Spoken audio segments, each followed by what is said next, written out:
Il a été élu parmi les 500 meilleurs joueurs de l'histoire du championnat de France de football. Il est incontestablement dans le top 5 des joueurs insulaires de ces 30 dernières années.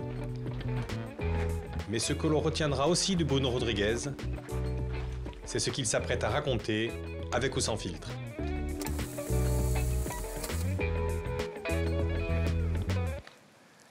C'est par là que ça se passe, Bruno. Oui, voilà.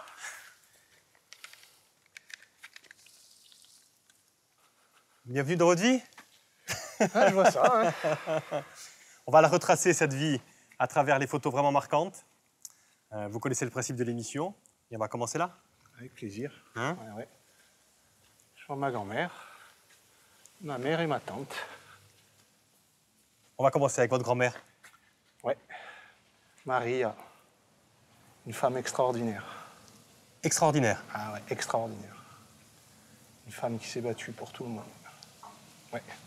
Franchement, c'est... Ouais, de la voir en grand comme ça, mise en avant aujourd'hui, ça me touche beaucoup. Ouais. Elle n'est pas habillée en noir, pour Non, une fois. Pour une fois, oui, parce que c'est une femme qui a souffert toute sa vie, qui a perdu un enfant. Elle a perdu son mari très jeune. Elle n'avait pas encore accouché de ma mère. Donc c'était compliqué pour elle. Travailler, faire les ménages, monter dans les villages avec son sac et son linge pour vendre le linge dans les villages à l'ancienne. Avec une charrette. Avec une charrette, ouais. ouais, Elle n'était pas en voiture. Hein. Elle n'était pas en voiture à l'époque, non. Elle n'était pas en voiture, alors qu'elle a beaucoup souffert, beaucoup travaillé, elle n'a connu que ça, quoi. Et vous l'avez dit, elle a eu plusieurs enfants, dont ces deux filles, là. Oui, donc ma mère, Dora, et ma tante, Neige, et deux autres enfants, Jean et Tony. Parlant de Dora et de Neige, d'ailleurs, parce qu'elles sont liées toutes les deux. Elles sont sur la photo ensemble parce qu'elles étaient souvent ensemble. Ben, on a été élevés par ma grand-mère, ma tante, ma grande sœur, ma mère, qui ont, elle aussi, fait que travailler, quoi. Ah ouais. Ma mère a eu donc 8 enfants. Elles ont repris le travail de votre maman aussi. Ouais. Pareil, votre maman aussi faisait des ménages. Ouais, c'est ça, ma mère faisait les ménages le soir et partait la journée vendre le linge avec ma grand-mère, ma tante. Ouais. C'était leur vie de labeur très dure. Très courageuse. À Bastia, hein, parce que Rodriguez, c'est le nom de votre père, bien sûr, mais le nom est d'origine espagnole, mais on sait, ils sont à Bastia depuis je ne sais pas combien de temps, la famille. Oh oui, ça doit faire 8 générations, alors on peut considérer que effectivement. On est un peu implanté depuis un certain temps. C'est vrai que moi je suis fier de cette double culture corse-espagnole et je le revendique avec grand plaisir. Vous l'avez dit, 8 enfants, votre maman, voilà. Et parmi ces 8 enfants, il y a vous, là. Oui, avec mes deux frères. Avec vos deux frères. Oui, alors on a tous un petit problème, là. C'est que mon frère Mariano, qui est à ma gauche, a un problème à l'œil. Mon frère Jean-Antoine sur le nez. Et moi, j'ai plein de... Comment on appelle ça? Des morves. Des mochig. donc voilà. Vous êtes Alors, vous êtes en quelle position dans la famille, vous? Moi, je suis l'avant-dernier. Je suis le dernier des garçons. Et le plus timide? Et le plus timide, ouais, le plus introverti, oui. Ouais, il y a quelque chose avec ça. Et c'est sur le terrain de foot qu'il y a quelque chose d'autre qui ressort. Et le terrain de foot a une vraie importance dans votre vie. C'est la raison pour laquelle j'ai mis la photo d'à côté, qui est une photo... Alors, elle n'est pas de super bonne qualité, mais elle dit tellement de choses, cette photo. Ah, là, il y a tout là-dedans. Il y a les amis, il y a mon quartier, il y a ma tristesse parce qu'on venait de perdre. Et puis la joie, malgré tout ça, on a marqué le bâtiment 1. Bâtiment d'où? De Loupine. Donc, c'était... C'était les tournois interquartiers, en fait. C'est ça. C'est un truc de fou. C'était les tournois interquartiers où on se régalait, on jouait les uns contre les autres. C'était toujours bon enfant, tout le monde voulait gagner. C'était je donnerais tout pour retourner à cette période-là. Ah, carrément. Ouais, ouais. Et un jour, encore une fois, vous perdez, vous êtes en train de pleurer sur le bord de la route. Et là, qu'est-ce qui se passe? Ben, je vois l'autre photo à côté, il y a Francis Marinet qui me voit, qui connaissait, qui est de la Citadelle aussi comme ma maman, donc qui me connaissait, et ben, il en a profité pour me raccompagner à la maison, on va dire ça comme ça. Et bon, il m'a convaincu pour aller dans son équipe, et je ne le regrette pas, quoi. À l'Étoile. On va aller voir un petit peu ce que ça donne l'Étoile, parce qu'on n'a pas assez insisté là-dessus, c'est que vous êtes une véritable, on peut dire, vedette de quartier, vedette des terrains de foot à l'époque. Vous êtes vraiment au-dessus du lot, Bruno. Oui, mais j'en ai vraiment pas conscience, parce que je suis loin de tout ça, moi. Hein. Ah oui? Mais c'est vrai qu'à cette période-là, je marquais beaucoup de buts, on faisait des ravages avec cette équipe. Vous gagnez tout avec Ouais, l'équipe de l'Étoile. Hein? Avec l'équipe de l'Étoile, on a toujours tout gagné. Tant et si bien qu'on vous retrouve ici, Bruno. Et ça, c'est ouais. une photo collector magnifique. Ah oui, celle-là, ben, c'est marqué dessus, hein, donc finale de Coupe de France au Parc des Princes. Nous, petite équipe corse, on ne nous attendait pas à ce niveau-là. En fait, ce match-là, cette défaite-là, c'est le départ de mon envie, entre guillemets, de jouer un jour dans ce stade, au Parc des Princes. Quand vous êtes là, vous dites un jour, je jouerai ici. Ouais. Il m'a marqué ce stade, il m'a marqué à vie, quoi. Mais bon, c'était déjà extraordinaire d'arriver à ce niveau-là. Nous, encore une fois, petite équipe du Nil. Mais c'est intéressant ce que vous dites, parce que c'est extraordinaire. Alors si vous, effectivement, vous n'en avez pas vraiment conscience, il y a quand même autour de vous de l'émulation. Et c'est la raison pour laquelle on va aller sur la photo qui est là-bas. Et vous l'avez dit assez rapidement, vous étiez à Loupine, vous êtes la petite vedette du quartier, vous jouez bien au foot. Et heureusement, est-ce qu'on peut dire qu'heureusement qu'il y a eux? Ah oui, la famille Magnas, des gens extraordinaires. Ils m'ont tout donné, en fait. C'est des gens qui m'ont accueilli chez eux pour ne pas me laisser dans la rue, en fait. Pour pas que je fasse des bêtises. C'est des gens qui avaient le cœur sur la main. Je souhaite à tout le monde d'avoir des anges gardiens comme eux. Ange gardien? Ouais. C'est un peu votre second papa, même, lui, hein? Quelque part. C'est celui qui a fait office d'autorité sur moi. Parce que vous en aviez besoin, Bruno? Parce que... Non, je n'étais pas forcément un enfant turbulent, mais je n'aimais pas l'école. C'est pour ça que j'ai mis la photo de l'école à côté, justement. Oui, j'aimais pas l'école, donc ça m'a quand même permis d'avoir le cadre, d'être cadré par cette figure paternelle, entre guillemets. Parce que dès 14 ans, en fait, il vous met un peu au travail. Lui, il vous trouve une carrosserie. Hein? Oui, lui était chef au Recipello à l'époque. Et il me dit, Bruno, tu n'aimes pas l'école, je ne veux pas te laisser dans la rue, tu vas aller travailler. Et bien, effectivement, il y a le Recipello, puis il y a le foot, toujours. On en revient toujours au foot, parce qu'il y a cette passion. Et il y a ce succès, quand même, hein, parce que là, on est effectivement avec la sélection corse. Alors, ce n'est pas une photo magnifique, encore une fois capitaine, même en sélection. Hein. Oui, mais non, et à force de jouer comme ça, vous êtes repéré, en fait, Bruno. Hein? Oui, je suis repéré parce que, bon, déjà... je crois que je fais ma première sélection en équipe de France, je crois que j'avais 15 ans, un truc comme ça, grâce à justement à ces matchs-là de ligue. Voilà, quoi. Et effectivement, vous faites toutes les sélections de jeunes en équipe de France, et puis un jour, il y a Martigues qui vient vous voir et qui vous fait signer un pré-contrat. Et puis finalement, il y a Monaco qui rentre dans la danse, et puis ils ont racheté mon contrat Sauf que j'étais pas au courant. Vous n'étiez pas au courant, et puis vous n'aviez pas trop envie de partir. Ah non. Et il y a eu un passif dans la famille aussi qu'on peut dire aussi, c'est que votre grand frère, lui, était fort au basket. Oui. Et un jour, on est venu le chercher aussi comme vous pour aller sur le continent. Et là, qu'est-ce qui s'est passé? Ma mère a dit non. Elle voulait garder ses petits avec elle. Ouais. Quelques années plus tard, on revient avec vous pour le foot. Et mon plus grand frère a dit il est hors de question qu'on fasse 2 fois la même erreur, donc on va le laisser partir. Et donc, vous allez partir. Et je pars à Monaco. J'ai 15 ans et demi, je crois, un truc comme ça. Pour une aventure. Et on va voir ce que ça va donner, l'aventure. Dans un autre endroit. C'est ça. Allez, on va traverser la Méditerranée. Je reprends mes jambes. Ouais.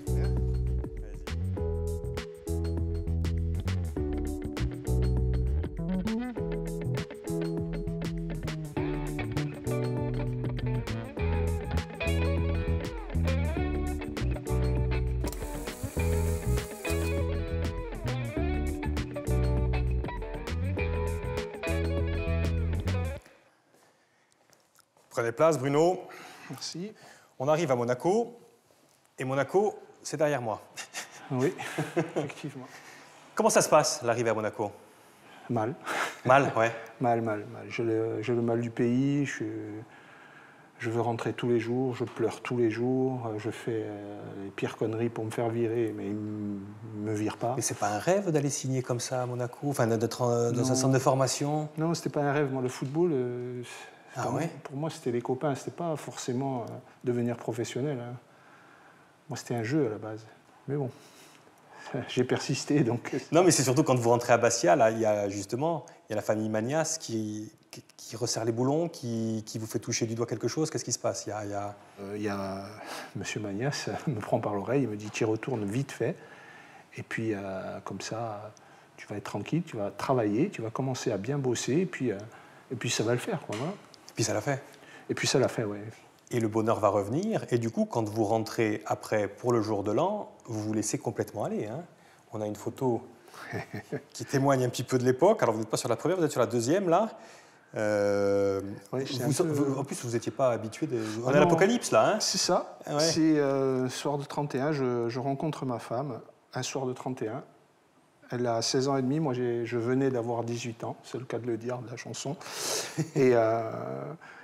Et puis notre histoire d'amour a commencé ce jour-là, alors que je ne devais même pas y aller à cette soirée. C'est toujours comme ça que ça se passe. Ouais. C'est toujours comme ça. Une vraie rencontre, c'est le bonheur, et ça se manifeste aussi comme ça, avec des articles dans le journal, un plaisir infini. Et là, vous intégrez le groupe pro, hein, Bruno. Hein, vous êtes tout jeune, tout beau, là, au milieu des légendes. Hein, Manu Petit, Wenger en entraîneur, Djorkaeff, Klinsmann, Luc Sonor. Enfin bref, il n'y a que des internationaux. Là, c'est une sacrée équipe. Ouais, Rui Barros, Jean-Luc Ettori. Là, ça y est, là, vous vous dites, j'ai envie de faire pro, là, maintenant, là, justement. J'ai pas encore pris conscience parce que j'avais pas signé mon contrat pro encore, hein, donc j'avais pas encore pris conscience, même si j'étais appelé en équipe de France, j'ai joué mon premier match en Coupe d'Europe, mais j'avais pas encore ce truc de dire je suis pro et je vais gagner ma vie grâce à ça, quoi. Mais surtout que justement l'année d'après, parmi les jeunes, il y en a un qui signe pro, et vous, parce que ce jeune a signé pro, il n'y a plus de place pour vous, quoi. C'est ça, mais M. Wenger me dit qu'il veut me garder en tant qu'amateur, à l'époque ça se faisait, et je lui ai dit non, j'arrête le football. Je suis rentré à Bastia et j'ai arrêté le foot. Carrément. Carrément. J'arrête le foot. J'arrête le football. Puis après, le football me manquait tellement que je suis allé par hasard m'entraîner avec Bastia, mais vraiment par hasard. Et puis... fil en aiguille, et voilà, de fil en aiguille, je disais, donc, je m'entraîne, l'entraîneur, M. Lavagne, je crois que c'est M. Lavagne à l'époque, ouais, me dit, bon Bruno, est-ce que tu veux quand même venir faire le stage avec nous? Donc, j'ai dit, bon, pourquoi pas, ça me manquait, donc il y avait une bonne équipe, des copains. Je suis parti faire le stage avec eux, mais j'avais rien signé, j'étais comme ça, hein. Et puis les matchs amicaux sont arrivés. Je crois qu'en fait 3 matchs, je marque 4 buts, un truc comme ça. 2 doublés, ouais, je crois que c'est ça. Et puis M. Lavagne me dit, bon Bruno, je suis désolé, mais je ne peux pas te laisser, il faut que tu signes. Voilà. Et ça a démarré comme ça, en fait. Et puis ça a été 2 années ou 3 années avec Bastia magnifiques à ce niveau-là, parce que moi, de formation, je suis... numéro 8, milieu de terrain à la base. J'adore faire des passes, faire des ouvertures, trouver des espaces et tout ce qui s'ensuit. Et puis, j'adore aussi marquer. Donc, ça me correspondait totalement. Et à tel point que vous vous faites remarquer, hein, parce que du coup, vous avez une valeur marchande. Et en 1996, je crois, Bastia décide de vous vendre. Oui. Hein, vous ne voulez pas? Vous êtes bien d'ailleurs à Bastia. Hein? Non, moi je ne voulais pas partir. Non, mais bon, comme le club avait besoin d'argent à cette époque-là, on me demandait de partir pour aider le club, quoi. Exactement. Donc, et vous vous retrouvez à Strasbourg. À Strasbourg, avec madame. On venait de se marier le 28 juin, ouais. Et vous allez vivre ensemble là-bas. Ça a l'air idyllique, mais en fait, arrivé à Strasbourg, pour le coup, ça ne se passe pas du tout bien. L'adaptation a été très difficile. Je n'étais pas en forme aussi physiquement à la reprise. Et puis, je joue plus ou moins correctement les 5 premiers matchs. Et puis, il arrive ce match contre Bastia. Je me fais expulser. Et l'entraîneur, par contre, de Strasbourg, lui... Lui, il pensait que je l'avais fait exprès. Ah ouais. Et ça va vous coûter cher, ça, parce qu'il ne va plus trop vous faire jouer, du coup. Du coup, donc, je purge ma suspension, ce qui est logique. Ce qui est logique aussi, c'est que je me retrouve sur le banc derrière 1 ou 2 matchs. Mais là, ça va beaucoup plus loin. Il me fait rentrer 5 minutes. 5 minutes à chaque fois. Ben, moi, ça, je le prends un peu, je me vexe un peu. Ouais. Et ça dure. 4-5 matchs. J'en ai eu marre, j'ai été le voir dans son bureau. Et j'ai eu une explication avec lui, quoi, qui s'est mal passée. Et finalement, c'était un mal pour un bien, ça. Oui. Parce que derrière, on vous retrouve là. Ouais, là, c'était une... Ça match, là. Hein. Ça match. Là, La je suis heureux parce que je retrouve un club comme Bastia, familial, où les gens, les supporters sont proches des joueurs. C'est le club, tout le monde se connaît. Voilà. Rodriguez, le petit cantonat, vous démarrez l'année en trombe, vous êtes meilleur buteur du championnat Oui. au début. Ça marche vraiment fort, là. Oui, ça marche vraiment fort, à tel point qu'on pense à moi en équipe de France A. On va rappeler aux téléspectateurs qu'il y avait une équipe de France A' aussi. C'est ça, oui. Et vous qui était l'antichambre de l'équipe de France A. Et vous jouiez souvent en équipe de France A'. C'est ça, oui. Oui. À l'époque, il y a la Coupe du Monde qui s'approche, 98. On n'arrive pas à trouver d'avant-centre à l'époque. Et on vous fait comprendre que vous allez en être, en fait. Oui, on me dit, oh, Bruno, prépare-toi, parce qu'on pense à toi, et tout ce qui s'ensuit. Et puis, bon, bah, forcément, quand on vous dit ça, on y croit, quoi. Mais ça, c'est pas fait. Donc, heureusement, en 99, l'année d'après, il y a un beau cadeau. Le jour de Noël, d'ailleurs. Hein. Oui. Qu'est-ce qui se passe? Ah ben oui, j'y ai pas cru. Je reçois le jour de Noël un coup de fil du président du Paris Saint-Germain. Mais moi, lui dit, ah bah, c'est bon, arrête tes conneries, c'est une boutade et tout ce qui s'en... Ah non, en effet, non, c'est monsieur Perper, je crois. Président du Paris Saint-Germain, on voudrait vous récupérer, tout ça. Et j'ai dit, bah, écoutez, oui, est-ce que le club est au courant? Et puis voilà, ça se fait, mais ça se fait en 2 jours. Hein. Et vous signez à Paris? Et je signe à Paris dans un club... Dans le club de vos rêves. Vous aviez dit, je jouerai dans ce club, Ouais. je jouerai au Parc des Princes. Et en grande partie, c'est pour ça que j'ai signé dans ce... C'est à cause du Parc... C'est grâce et à cause du Parc des Princes, ouais. Et tout va bien, en fait. Tout va bien, tout va bien. Ouais. Et sauf qu'on en revient à ce qu'on a dit dans la première partie. Un jour, il y a le dirigeant du PSG ou un dirigeant du PSG qui ne tient pas sa parole sur une broutille, peut-être, je ne sais pas quelle est la raison, mais je sais qu'en tout cas, il ne tient pas sa parole. Et là, vous, au lieu d'aller discuter ou de vous taire, ou de faire n'importe quoi d'autre, qu'est-ce que vous faites? Je m'en vais. C'est dingue, ça. Qu'est-ce qui vous prend? Non, c'est pas dingue. J'ai été élevé comme ça. Ouais. Quand on donne une parole, c'est une parole. Oui, mais là, pour le coup, vous faites une bêtise, là, quand même, de partir de Paris. Mais je ne le sais pas. Ouais. Moi, je ne le sais pas. Moi, j'ai mes convictions. Et je ne peux plus travailler avec quelqu'un, je ne peux plus me donner à fond pour quelqu'un qui ne respecte pas une parole. Et donc là, on va suivre cette période-là. Ouf. Ouh là là, du coup, vous partez en cours d'année à Bradford, en Angleterre. Et puis à Lens... Et Lens m'achète, après Lens m'achète derrière à Paris. Mais Lens, ça ne se passe pas trop bien non plus. Vous demandez à être prêté. Je suis prêté vous retrouvez à Guingamp. Guingamp, rebond, club familial, une fois. C'est toujours le même principe. C'est toujours le même principe, en fait. Hein. Donc, vous retournez encore à Lens, et puis après, on vous retrouve à la CA. Ensuite, vous filez au Rayo Vallecano. Et vous allez finir à Clermont. La fin de la carrière, c'est ce qu'on appelle une petite mort. Mais pour vous, ça va être pire que ça, j'ai l'impression. Et on ne va pas en parler là. On va en parler dans un autre endroit. D'accord, Bruno? Allez, on va aller avec moi.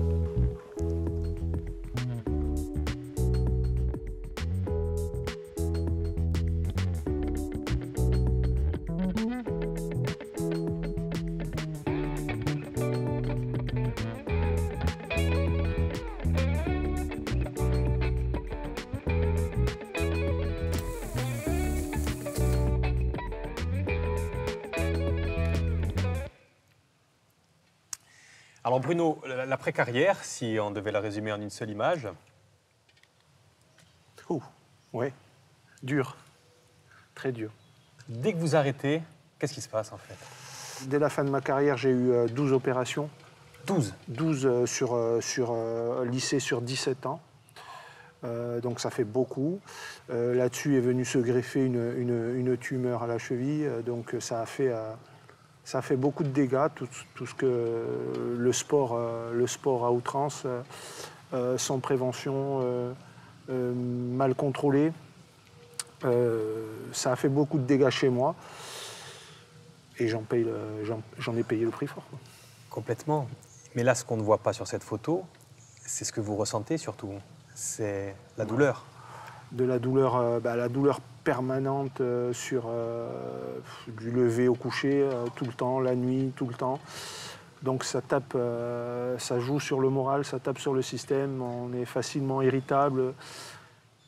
Surtout vous êtes un peu un taiseux, vous n'en parlez à personne. J'en parle à personne. Pourquoi vous n'en parlez à personne? Parce que j'ai pas envie de faire souffrir les miens, quoi. Ceux que j'aime, j'ai pas envie de les voir souffrir. J'ai pas envie d'être un poids pour tout le monde. Enfin, c'est un tout.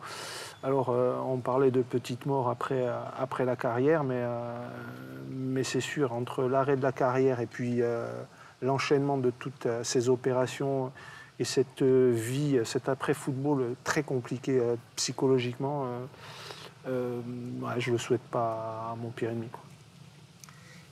Et vous n'en parlez même pas à elle? Non, surtout pas à ma mère. Surtout pas à elle? Non, surtout pas à ma mère. Ma mère m'a vu sur les terrains de foot, heureux, mais à chaque fois que je tombais, elle avait des maux de ventre, elle se tordait parce qu'elle avait peur pour moi. Et puis j'ai attendu finalement sans décès pour arriver à l'extrême, pour pas qu'elle me voie dans cet état, quoi. Et donc, vous l'avez dit, vous prenez une décision forte. Ouais. Celle-là? Ouais. Alors ça a été c'est sûr que ça a été une décision dure à prendre, mais réfléchie. On en a beaucoup parlé avec mon épouse. Mon épouse m'a beaucoup soutenu, heureusement. On a pris cette décision à deux, parce que je n'avais plus de vivre, quoi, en fait, parce que je ne pouvais plus conduire. J'avais des douleurs en permanence, je ne pouvais plus marcher. Je ne pouvais pratiquement plus me laver. Donc c'était une vie... rester comme ça, je ne pouvais pas. C'était soit ça, soit je... Et j'y ai pensé au suicide, bien sûr, hein. J'ai pensé au suicide parce que je ne me voyais pas vivre comme ça et surtout faire souffrir tout le monde par mon état, quoi. Voilà. Qu'est-ce que... Là, c'est la photo quand vous découvrez, hein, quand Oui. vous découvrez votre jambe amputée. Là, c'est le jour où je me fais amputer. Il y a ma femme avec moi. Et on prend la décision tous les deux de... Enfin, non, je dis à ma femme, tu veux bien regarder, parce que c'est elle le rock dans l'histoire, hein. Et tu veux bien regarder avec moi. Et puis on a soulevé ensemble, c'était peut-être symbolique, mais on a soulevé le drap ensemble pour voir cette image.